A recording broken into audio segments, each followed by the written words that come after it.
Alright, boys, in this video, I want to break down the one mental model that fuels my business and my overall decision making and that determines what I focus on to scale. I just want to break that down for you guys, give you some actionable insights, show you how you can determine the key actions that are going to move your business forward and how I do so.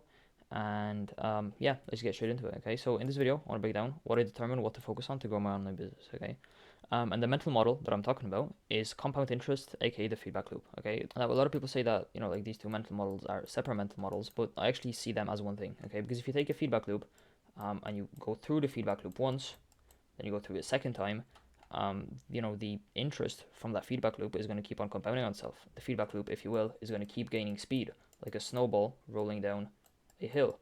Okay, what is a snowball rolling down a hill? That is literally compound interest in a nutshell. Okay, so that is basically the mental model, right? And the reason for this is that focusing on activities that have the qualities of compounding, so focusing on feedback loops, pretty much, will allow you to actually build up leverage, all right? And basically, what I have here is I have a bit of a graph illustrating this. So right now, if for every step you take, this is how far you go, okay? It's your current situation, then you're gonna have to take a hell of a lot of steps to get to your desired outcome. Let's just say that's 50K per month, right? That's gonna take you 15 steps, okay? But right now, if your current situation is the same situation, or even if right now you're doing like half of that for each step that you take, but if you focus on increasing the worth of each step, aka acquiring leverage, so you're focusing on feedback loops and on the compounding effect, each step that you take is gonna start, propelling you forward more, okay? And it's gonna take you less steps, 6 steps to get to that 50K per month, okay? And overall, then all of a sudden you are more valuable, okay? Because each step that you take goes further, so you have more leverage, right? And now our goal as entrepreneurs is not to take more steps, okay? Because there's a finite amount of steps that we can actually take, and our goal is to make every step that we take worth more. So why do you think that The Rock can launch a tequila brand out of nowhere and then have it be worth $3.2 billion? Whereas if you launched a tequila brand and you took the exact same actions that Dwayne The Rock Johnson did, your tequila brand would probably fail. The reason for that is The Rock has acquired the leverage so that each one of his steps goes like 20 times further than one of your steps or one of my steps. Okay? So if you look at the compounding effect graph, The Rock is here, right? And you and me are probably somewhere down here. Okay? AKA, he has gone through more feedback loops to get here. Okay, and some of his feedback loops, like I'm not an expert actor, so like feel free to shit on me for this, but like he gets a role, he gets recognized for that role, and he gets more roles. Okay, and he gets more recognized because of that, and because of his recognition, he's able to launch a tequila brand and have it hit $3.2 billion. Or he improves his acting skills, which means that he gets a role, and because he gets a role, he gets feedback, and then he improves his acting skills based on that feedback to get more roles. And then when he gets more roles, also in this feedback loop, he gets more recognized. Okay, let me get rid of this so it looks nice and clean. But basically, you and me, we have not gone through as many feedback loops yet, and that is why our steps are worth so little compared to someone like The Rock or like Elon Musk or Alex Hormozy, right?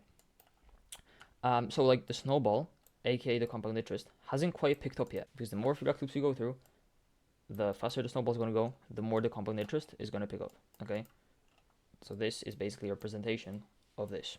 All right, cool. So another question is, how does this apply to business, and how can we apply this and implement this in our own businesses, and how can you do so in your own business? Okay, whether that's coaching or agency or like any business really, but I'm going to use the example of an agency or coaching business because that's the industry that I'm in. So, the key is to look at the feedback loops that are available to you and then orchestrate your inputs around those feedback loops. So you want to look, okay, I can do this feedback loop or this feedback loop. These aren't available to me yet, but these are. So I want to look at these feedback loops and I want to make every single input align with those feedback loops. Okay, no matter what, right? And this may sound confusing, so let me give you a few feedback loops and examples that you can use to illustrate this, right? So first of all, the first loop is the product loop, okay, which is very simple, right? You get clients, you get data, and you get feedback on why your product's working, what your clients want, how you can improve the product. Then you actually go and you act on it, so you improve the product, and then that improved product helps you get more clients, right? Whether that's through referrals or word of mouth or whatever, okay? So what key actions stem from this loop? That's the question that you're going to want to ask yourself, right? And the key action here is just getting more clients, because without more clients, you can't get data and you can't improve your product. And when you can't improve your product, you can't use it to get more clients. Okay, so we got to get more clients first. Okay, so the key is to focus on getting more clients. That's key action number one, right? After you have clients, ask them for feedback, and then act on that feedback and actually improve your product, right? But the key here is just focusing on getting clients. Second loop, the marketing positioning loop, right? So you do marketing, whether that's content or you send outbound messages or you test different ads. That gives you data from the market on whether they resonate with your messaging, with your marketing, with your brand. And from that data, you can test and iterate your positioning, change the words you're using, change your overall marketing angle, right? And then from there, once you iterate your positioning, you can do more marketing to get more data and then iterate your positioning again. And when you iterate your positioning enough times, your brand is going to become undeniable, right? And that's the goal here. So what key actions stem from this loop is basically to do marketing. Okay, try a bunch of different stuff. Try a bunch of ads. Try a bunch of outbound scripts. Try a bunch of content, ideas or content pillars, and different stuff like that. Right. So as I said, content ad creatives, even sales calls. Okay, try different. I know I'm saying marketing, but this also applies to sales. Try different scripts on your sales calls. Try different wording on your sales calls. Okay, and then with time, you're going to start getting data from the market, and you're going to be able to improve and act on the feedback loop. And then every single step you take is going to go further than all your previous ones. Okay. Yes, this will allow you to improve, and when you improve and you become better, you acquire more leverage, right? And then once you do marketing, you're going to have to see how the market responds. So gather data,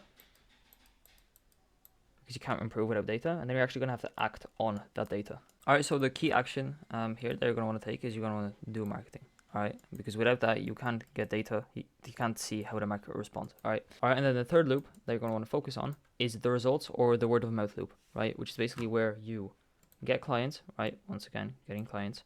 You're going to want to get client results, and then from those client results, you're going to get word of mouth. You're going to get referrals. You're going to overall get client results that you can use in your marketing, right? Which is very, very valuable, obviously. And then from there, you're going to be able to get more clients. And once you get more clients, you can get more client results, you can get more word of mouth, and this is another self-reinforcing feedback loop. Okay. So what key actions stem from this loop? You got to get clients, right? That's like the common trend, right? Because without any clients, you can't get the data you need to improve your product, and you can't get client results. And then you're going to actually get those client results. So you're going to want to actually have a really good product and then deliver on the outcome they're promising, and then just use those client results in your marketing. Okay. And then just going back to here. If you don't get clients, like not only can you not get client results, you cannot act on the two key feedback loops in your business, right? So you can't act on this feedback loop and you can't act on this feedback loop either, right? This is what I understood when starting my short form agency, where I offered free work, free trials, and free bonuses to get my foot in the door. This is what I did, how I got my first 5 clients, how I actually, got my foot in the door and started this thing. And then now when I'm building the PAD protocol, okay, where like when I launched, what I did is I just presented the offer to a few people that either I knew that were either my clients for my short form offer or just other people in the space that I had a connection with. Right, I presented it to them on a performance model to get the feedback loops into motion, right? And they are here, these 2 loops once again, right? And now because I did that, that allowed me to get more clients faster, put these 2 loops into motion faster. And because of that, I've gone through more of these iteration cycles, through more of these loops, if you will, right? Than I would have otherwise if I didn't, just make it as easy as possible for me to get clients. Which means that I am ultimately ahead because each step that I take now goes further than the steps of the people who didn't take this route. Okay, because now I have client results, I have word of mouth, I have clients, I have data, and I have feedback on what works, and I can improve my product, which is what I did for like the past 2 weeks. If I've disappeared off of social media, that is because I've just been rebuilding the product like crazy. And then the last thing that I want to touch on is how can you act on this, right? Like, what are your key actions going to be?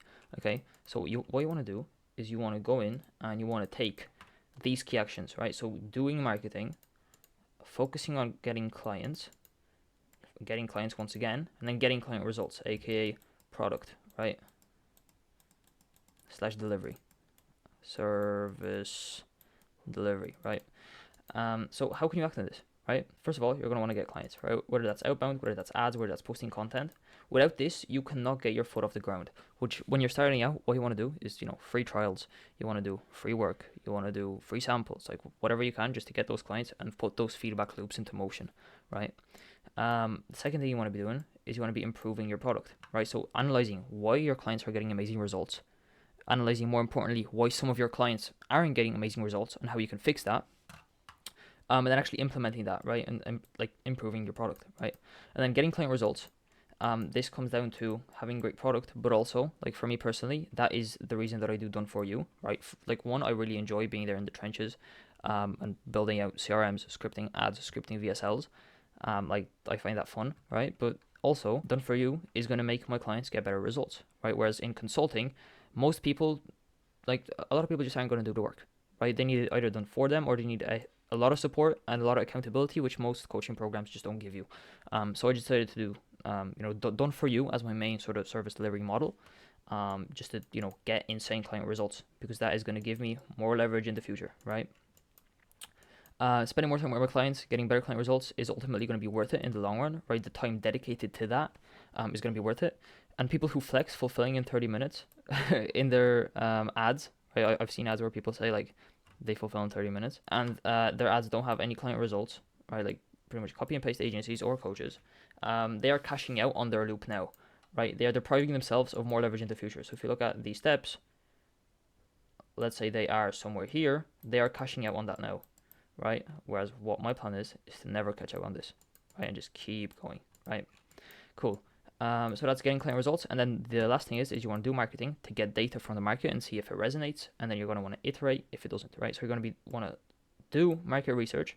You're going to want to test a bunch of ad creatives or outbound scripts or content hooks if you're doing organic, right? Content marketing. And you want to ask your current clients for feedback on, just get market research from them, right? Ask them for feedback on what the main incentive points were to joining on with your offer, what their pain points were before, what their desires were before, what they are now, which pain points did you alleviate, right? And just like your clients are going to have the most data on how you should market, right? You want to ask them, right? Cool. So basically, these are the 4 key actions that you're going to want to take, right? Like anything that isn't related to this, to getting more clients, doing marketing to improve your positioning, getting client results to improve your leverage, and improving your product. Anything that isn't related to these 4 actions, you're probably going to want to either outsource that or eliminate that, or or automate that, right? So that's going to be it for this video. I hope this was really, really valuable for you guys. And I hope that, you got value from me speaking here for like the past 10 or 15 minutes. But yeah, I hope you guys enjoyed this video. If you want to learn what my product is that I've been rebuilding for the past 2 weeks, then I have a video on my channel. It's this video right here. You can go ahead and check that out to learn more about it. Or if you have any questions regarding this, whole process, or just anything that you think I could help you out with, then shoot me a message over on Instagram. My Instagram is this, and I'm more than happy to answer any questions that you may have. Okay. All right. So I hope you guys enjoyed this video. Subscribe to the channel, trying to grow it to something. I would appreciate it a lot, and I will see you guys in the next video.